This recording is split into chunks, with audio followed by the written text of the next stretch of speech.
Welcome to sports live presented by cool. আপনাদের সঙ্গে আছি আমি সৈয়দ আবিদ হুসাইন সামি। শুরু করছি টাকা পয়সার খবর দিয়ে। বিপিএল এর 4 ফ্র্যাঞ্চাইজির কাছে বিভিন্ন খাতে বকেয়া প্রায় 2,27 লক্ষ টাকা, সবচাইতে বেশি 1,21 লক্ষ টাকা বকেয়া দুর্বার রাজশাহীর। চিটাগাং কিংসের কাছে পাওনা প্রায় 68 লক্ষ টাকা। গেল বিপিএল এর প্রত্যেকটা ফ্র্যাঞ্চাইজির আর্থিক পরিসংখ্যানের নথি হাতে এসেছে যমুনা টেলিভিশনের, যেখানে ঢাকার বকেয়া প্রায় 30 লাখ এবং খুলনার কাছে পাওনা 8 লক্ষ টাকার বেশি। তবে বকেয়ার খাতায় নাম নেই ফরচুন বরিশাল, রংপুর রাইডার্স এবং সিলেট স্ট্রাইকার্সের। Dhaka capital is 4 crore. Chittagong players payment সহ বকেয়া ইস্যুতে বিতর্ক আর সমালোচনায় জর্জরিত বিপিএল। আরেকটি আসরের আগে এখনো বকেয়া গত আসরের বেশিরভাগ দলের মোটা অঙ্কের টাকা। যমুনা টেলিভিশনের কাছে এসেছে সেই নথি। রানার্স আপ প্রাইজ মানি ও টিকিট বিক্রি বাবদ এবারের আসরে বিসিবি থেকে চিটাগং কিংসের প্রাপ্য 2,05,00,000 টাকা। সেখান থেকে ফ্র্যাঞ্চাইজি মানি, প্লেয়ার্স পেমেন্টের একাংশ পরিশোধের পর বিসিবির কাছে তাদের পাওনা 9,40,556 টাকা। তবে এখনও কিংসের কাছে হেড কোচ শন টেইট পান 45,51,000 টাকা।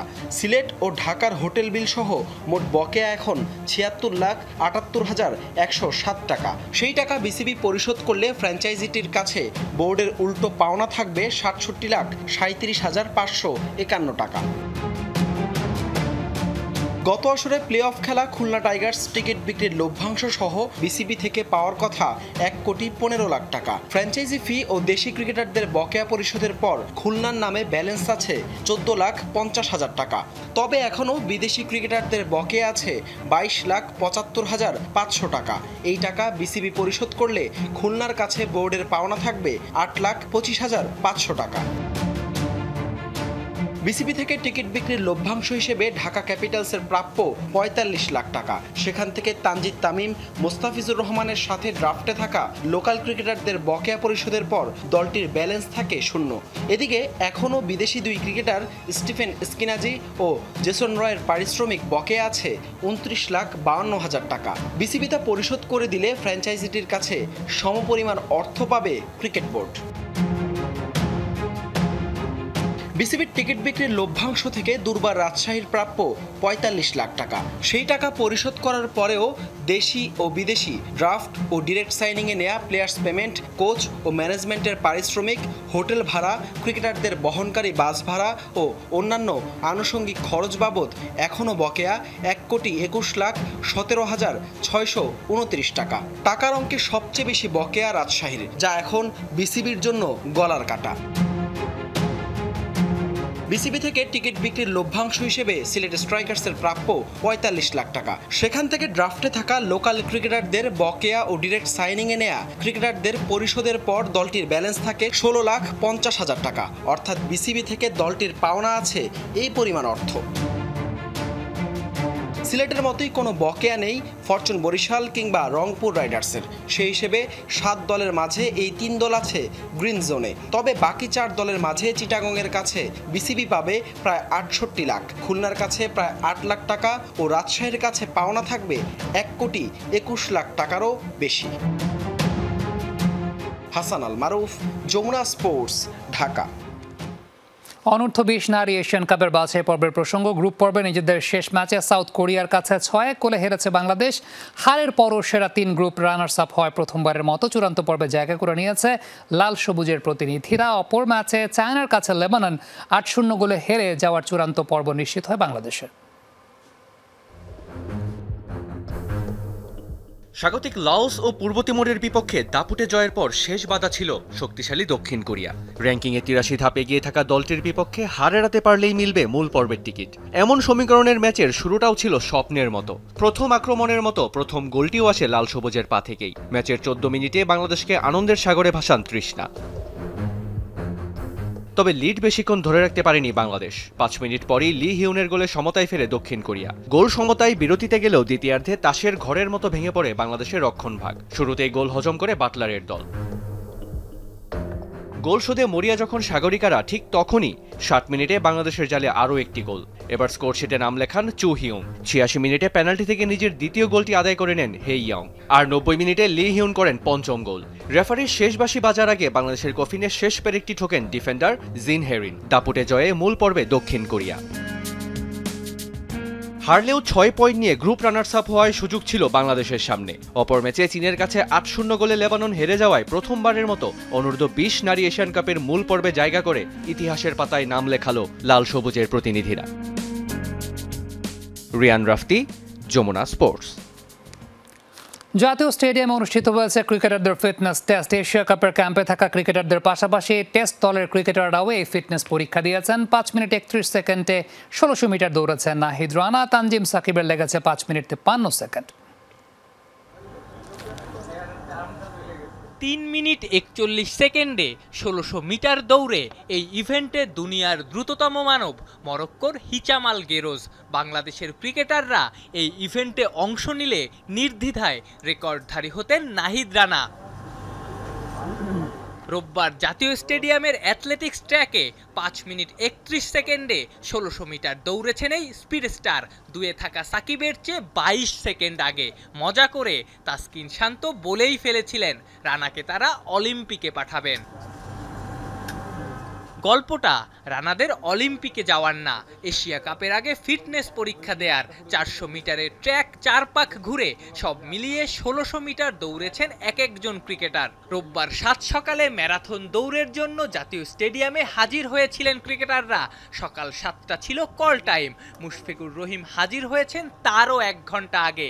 শুরুতে ওয়ার্ম আপ স্ট্রেচিং সেরে ম্যারাথনের প্রস্তুতি নিতে ক্রিকেটাররা দিয়েছেন 50 মিটার স্প্রিন্টও। দৌড়ের স্পিড মাপার জন্য সেট করে রাখা টাইমিং গেট অন করতে ভুলে গিয়েছিলেন বিসিবির ফিটনেস ট্রেইনার নাথান ক্যালি। ভুল স্বীকার করে পুশ আপ দিয়ে নিজেকে শাস্তিও দিয়েছেন এই ফিটনেস ট্রেইনার। এরপর টাইমিং গেট অন করার পর শুরু হলো মিরাজ শান্তদের 50 মিটার স্প্রিন্ট। এই স্প্রিন্টের পরই শুরু হয়েছে আসল লড়াই। 5 মিনিট 31 সেকেন্ডে 1600 মিটার দৌড়েছেন রানা। 5 মিনিট 53 সেকেন্ড লেগেছে সাকিবের। 6 মিনিটে পৌঁছেছেন শাহাদাত দীপু। 6 মিনিট 1 সেকেন্ড লেগেছে মিরাজের। 10 সেকেন্ড মুশফিকের। তার চেয়ে 3 সেকেন্ড বেশি লেগেছে পারভেজ ইমনের। শান্ত 6:20, সৌম্য 6:19। সাইফুদ্দিন পৌঁছেছেন 6 মিনিট 21 সেকেন্ডে। তাইজুলের লেগেছে 6 মিনিট 32 সেকেন্ড। 7 মিনিটের বেশি লেগেছে তাসকিন, শামীম, তানভীর হাসান, মোস্তাফিজের। এশিয়া কাপের ক্যাম্পে থাকা ক্রিকেটারদের পাশাপাশি টেস্ট দলের ক্রিকেটাররাও এই ফিটনেস পরীক্ষা দিয়েছেন। বিদেশে থাকায় উপস্থিত হতে পারেননি তাওহিদ হৃদয়, লিটন দাস। আফনান পিয়াল, যমুনা স্পোর্টস, ঢাকা। দ্বিতীয় মেয়াদে দায়িত্ব পাওয়ার পর প্রথমবারের মতো মিরপুরের হোম অফ ক্রিকেটে আসলেন head of turf management Tony Hemming. রোববার একাডেমি মাঠ এবং নতুন ইনডোর ঘুরে দেখেন নবনিযুক্ত এই কিউরেটর। এদিকে ছুটিতে থাকা গামিনী দেশে ফিরলে নির্ধারণ হবে তার ভবিষ্যৎ। তাকে দায়িত্ব দেওয়া হতে পারে অন্য কোনো ভেন্যুতে। তবে গামিনী অনাগ্রহ প্রকাশ করে চলে যেতে চাইলে বিসিবিকে দিতে হবে না কোনো ভর্তুকি। শুক্রবার রাতে বাংলাদেশের মাটিতে পা রাখলেও রোববার দেশের ক্রিকেটের প্রাণকেন্দ্র মিরপুর শেরেবাংলা জাতীয় ক্রিকেট স্টেডিয়ামে হাজির হলেন বিসিবির নবনিযুক্ত head of turf management Tony Hemming. ঘুরে দেখেন মূল মাঠ, একাডেমির উইকেট, আউটডোর ও ইনডোর। সেই সাথে পর্যবেক্ষণ করেন ড্রেনেজ সিস্টেম, ঘাসের অবস্থা ও পিচের কাঠামো। 3 দশকেরও বেশি অভিজ্ঞতা নিয়ে দ্বিতীয়বারের মতো বাংলাদেশের মাটিতে পা রেখেছেন এই অস্ট্রেলিয়ান টার্ফ বিশেষজ্ঞ। অস্ট্রেলিয়া, ইংল্যান্ড, নিউজিল্যান্ড সহ বিশ্বের বড় বড় স্টেডিয়ামে কাজ করার অভিজ্ঞতা এবার কাজে লাগাতে চান মিরপুরের পিচ ও গ্রাউন্ড উন্নয়নে। যদিও তার চিন্তা শুধুমাত্র ঢাকা কেন্দ্রিক নয়, ধারণা করা হচ্ছে খুব শীঘ্রই চট্টগ্রাম, সিলেট ও বগুড়ার আন্তর্জাতিক ভেন্যুগুলোও পরিদর্শন করবেন হেমিং। এর আগে 2023 সালে প্রথম মেয়াদে 2 বছরের চুক্তিতে বাংলাদেশে এসেছিলেন হেমিং। তবে বছর না ঘুরতেই সেবার চাকরি ছেড়ে চলে যান তিনি। এবার দ্বিতীয় মেয়াদেও 2 বছরের চুক্তিতে বাংলাদেশে এসেছেন হেমিং। লক্ষ্য একটাই, বাংলাদেশের প্রতিটি স্টেডিয়ামকে বিশ্বমানের খেলাযোগ্য মাঠে রূপান্তরিত করা। এদিকে টনি হেমিং এর নিয়োগের মধ্য দিয়ে দেশের ক্রিকেটে শেষ হতে যাচ্ছে গামিনী ডিসিলভার 17 বছরের একচ্ছত্র দাপট। হেমিং যখন মিরপুরে, তখন ছুটি কাটাতে নিজ দেশ শ্রীলঙ্কায় গামিনী। অস্ট্রেলিয়ান কিউরেটরের অন্তর্ভুক্তিতে এখন সবচেয়ে বড় প্রশ্ন, কি আছে গামিনীর ভাগ্যে? তার উপর অখুশি থাকার পরেও কেনই বা আবার নতুন চুক্তি করেছে বোর্ড? টনি হেমিং নিজে সাজিয়ে নিউক, সাজিয়ে নেওয়ার পরে তারপরে আমরা দেখতে পারবো যে আর ও ফেরত আসুক ছুটির থেকে। তার রিকোয়ারমেন্ট আছে নাকি এই টার্ফ ম্যানেজমেন্ট গ্রুপে, হ্যাঁ, যে আমার তো ওর রিকোয়ারমেন্ট আছে নাকি, এটা Tony Hemming will decide and grounds committee chairman will decide. So আমরা সামনে এটার প্রোগ্রেস দেখব। The contract is very simple, 2 মাসের নোটিশ দিয়ে আমরা তাকে বলে দিতে পারি যে তুমি নতুন আমরা not interested to continue with you.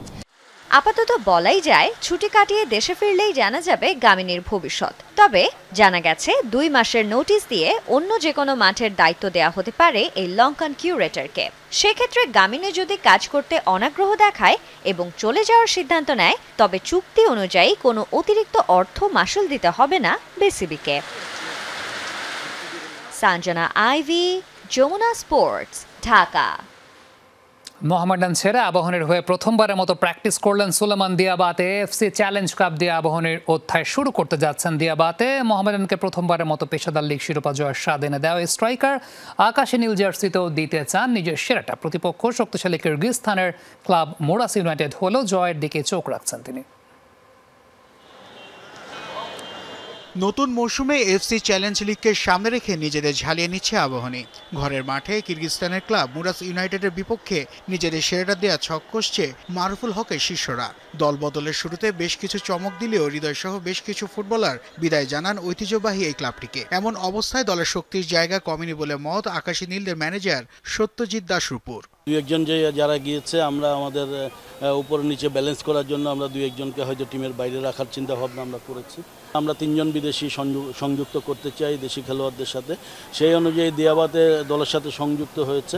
আরও 2 জন, একজন মিডফিল্ডে এবং একজন উইংয়ে এভাবে পরিকল্পনা নিয়ে আসলে এগোচ্ছিলাম। আবাহনীর এবার সবচেয়ে বড় আকর্ষণ সুলেমান দিয়াবাতেকে দলে অন্তর্ভুক্ত করা। টানা 6 মৌসুম মোহামেডানকে সার্ভিস দেওয়া মালির এই স্ট্রাইকার প্রস্তুত নিজের সেরাটা দিতে। প্রতিপক্ষ শক্তিশালী হলেও নিজের প্রতি বিশ্বাস আছে তার। প্রতিপক্ষ শক্তিশালী হলেও আমাদের নিজেদের প্রতি আত্মবিশ্বাস আছে। আমার কাছে সব ফুটবলই সমান। নতুন বলতে এখানে কিছুই নেই। জয়ের জন্যই মাঠে নামবো আমরা। মোহামেডানের হয়ে লম্বা একটা সময় খেলেছি, আশা করছি আবাহনীর হয়েও ভূমিকা রাখতে পারবো। নতুন মৌসুমকে সামনে রেখে মোরসালিন আলামিন ও কাজেম শাহাদের মতো ফুটবলারদের দলে ভিড়িয়েছে আকাশী নীলরা। মাঠে তাদের কাছ থেকে পূর্ণ সহায়তা পেতে বেশ আশাবাদী দিয়াবাতে। প্রথম দিনের অনুশীলনে তাদের কোচিং ট্যাকটিক্সগুলো আমাকে মুগ্ধ করেছে। দলে মারুফুল হকের মতো একজন কোচ আছে যা বেশ ইতিবাচক হিসেবে কাজ করে সকলের মধ্যে। বিশেষ করে গেম প্ল্যান খুব ভালো লেগেছে। ম্যাচের আগের দিন আবাহনীর প্রতিপক্ষ মুরাস ইউনাইটেড ঢাকায় আসবে চার্টার ফ্লাইটে করে। আর ম্যাচের 2 দিন আগেও সিটি সার্ভিসের লোকাল বাসে চেপে জাতীয় স্টেডিয়ামে আসে আকাশী নীলরা। তাই তো আরও একটি পেশাদার লিগের আগে বিপিএল এর দলগুলো কতটুকু পেশাদার হতে পেরেছে সেটি এখন বড় প্রশ্ন। নাসিফ শুভ, যমুনা স্পোর্টস, ঢাকা। গাজায় ফিলিস্তিনি ফুটবলারের মৃত্যুতে ক্ষোভ প্রকাশ করেছেন লিভারপুল তারকা মোহাম্মদ সালাহ। কিভাবে, কোথায়, কেন প্রাণ হারিয়েছেন ফিলিস্তিনের পেলে হিসেবে পরিচিত সুলেমান আল ওবেইদ জানতে চেয়েছেন তিনি। ইসরায়েলের আগ্রাসনের নিহত ওবেইদকে নিয়ে উয়েফার দায়সারা পোস্ট শেয়ার দিয়ে এমন প্রশ্ন ছুড়েছেন মিশরীয় তারকা। ফিলিস্তিনের জাতীয় ফুটবল দলের খেলোয়াড় ছিলেন সুলেইমান আল ওবেইদ। শত বিধিনিষেধ, সুযোগ সুবিধার অভাবের মধ্যেও আলো ছড়িয়েছেন মাঠে। ঝুলিতে 100-রও বেশি গোল নিয়ে হয়ে উঠেছেন ফিলিস্তিনি ক্রীড়া জগতের রোল মডেল। পরিচিতি পেয়েছেন ফিলিস্তিনের পেলে হিসেবে। গাজার চরম মানবিক সংকটের আঁচ থেকে রেহাই মেলেনি ওবেইদেরও। উপত্যকার 22 লাখ মানুষের মতোই অভুক্ত ছিলেন তিনি, তার 5 সন্তান সহ পরিবারের সদস্যরাও। গেল বুধবার খাবারের সন্ধানে আরও অনেকের সাথে তিনিও গিয়েছিলেন ইসরায়েল নিয়ন্ত্রিত ত্রাণ কেন্দ্রে। ইহুদি সেনাদের নির্বিচার গুলিতে সেখানেই প্রাণ যায় 41 বছর বয়সী এই ফুটবলারের। ওবেইদের মৃত্যুতে শোক ও শ্রদ্ধা জানিয়ে এক্স হ্যান্ডেলে একটি পোস্ট দেয় উয়েফা। ফিলিস্তিনি ফুটবলারকে মেধাবী আখ্যা দেয় সেখানে। বলা হয়, অন্ধকার সময়েও অগণিত শিশুকে আশার আলো দেখিয়েছেন ওবেইদ। তবে এড়িয়ে যাওয়া হয় ইসরায়েলের হামলার প্রসঙ্গ। আর এতেই ক্ষিপ্ত হন মিশরীয় তারকা ফুটবলার লিভারপুল ফরওয়ার্ড মোহাম্মদ সালাহ। এক্স হ্যান্ডেলে উয়েফার পোস্ট শেয়ার দিয়ে সালাহ প্রশ্ন তোলেন কিভাবে, কোথায় এবং কেন মৃত্যু হয়েছে ওবেইদের। তবে এই ইস্যুতে বিভিন্ন গণমাধ্যম যোগাযোগ করলেও মন্তব্যে রাজি হয়নি উয়েফা কর্তৃপক্ষ। প্যালেস্টাইন ফুটবল অ্যাসোসিয়েশন জানিয়েছে গত ২২ মাসে ইসরায়েলের আগ্রাসনে খেলাধুলার সাথে সম্পৃক্ত কমপক্ষে ৬৬২ জনের মৃত্যু হয়েছে। এদের মধ্যে ফুটবলের সাথে জড়িত ফিলিস্তিনের সংখ্যা ৩২১ জন। গাজার মানবিক পরিস্থিতি নিয়ে শুরু থেকে সোচ্চার ৩৩ বছর বয়সী প্রিমিয়ার লিগের তারকা ফুটবলার। এর আগে নিরীহ মানুষের হত্যা বন্ধ করতে বিশ্ব নেতাদের একত্রিত হওয়ার আহ্বান জানিয়েছিলেন মোহাম্মদ সালাহ। রঞ্জন শান্ত, যমুনা স্পোর্টস। গুঞ্জনই অবশেষে সত্যি হয়েছে। ইংলিশ ক্লাব লিভারপুল থেকে ৩ বছরের চুক্তিতে সৌদি ক্লাব আল হিলালে যোগ দিয়েছেন ডারউইন নুনেজ। আনুষ্ঠানিকভাবে দুই পক্ষের মধ্যে চুক্তি শেষ। ৫৩ মিলিয়ন ইউরো ট্রান্সফার মানি এবং বোনাসে ২৬ বছর বয়সী উরুগুয়ানকে নিয়েছে আল হিলাল। আনফিল্ডে ২ মৌসুম খেলেন নুনেজ। অলরেডসদের হয়ে ১৪৩ ম্যাচে ৪৩টি গোল করেছেন তিনি। জেতেন premier league, English league cup এবং কমিউনিটি শিল্ড।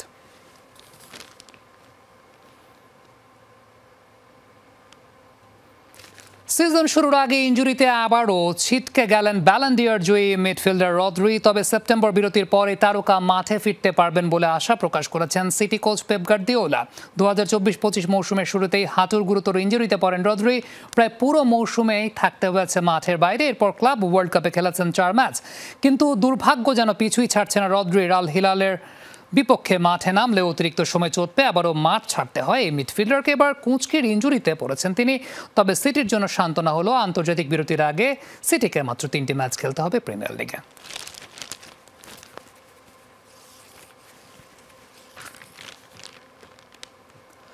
লালমনিরহাটের কালীগঞ্জে অনুষ্ঠিত হয়েছে শামসুদ্দিন স্মৃতি ফুটবল টুর্নামেন্ট। উদ্বোধনী খেলায় চন্দ্রপুর দলকে ২-১ গোলে হারিয়েছে তুষভান্ডার ফুটবল দল। খেলা শুরুর আগে স্কুলের শিক্ষার্থীদের সমন্বয়ে ডিসপ্লে প্রদর্শিত হয়। এই সময় খেলা দেখতে ভিড় করেন অসংখ্য ক্রীড়াপ্রেমীরা। তরুণ সমাজকে খেলাধুলায় উৎসাহিত করতে শনিবার বিকেলে উপজেলার চাপারহাট শামসুদ্দিন কমরউদ্দিন কলেজ মাঠে আয়োজন করা হয়।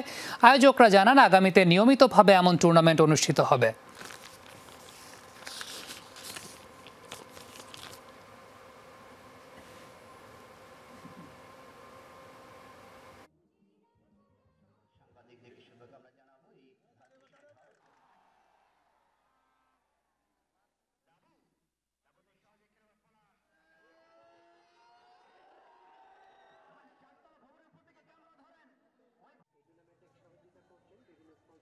সমাজ মানে মাদকের আসক্ত হয়ে তারা মাঠ থেকে সরে গিয়েছে, এবং বিশেষ করে আপনার এই যে মোবাইল, আমরা আর কি আপনার এই মোবাইলের অপব্যবহারের কারণেও যুব সমাজ খুব ক্ষতিগ্রস্ত হচ্ছে। এই জন্য আমি চাই যে তাদেরকে আপনার মাঠে না ফিরে না নিয়ে আসলে তাদেরকে এখান থেকে মুক্ত করা আপনার সম্ভব নয়। দর্শক, এই ছিল আজকের স্পোর্টস লাইভ। এতক্ষণ আমাদের সঙ্গে থাকার জন্য সবাইকে ধন্যবাদ।